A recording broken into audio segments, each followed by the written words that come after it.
செயல்பாடு யோகாதானே நம் நாட்டின் பண்பாடு.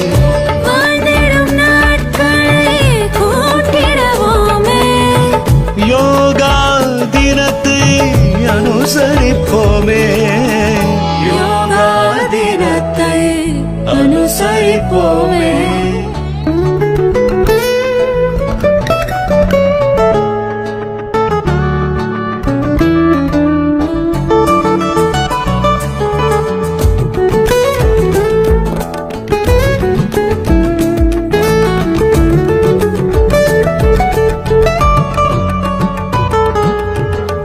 யோகத்தை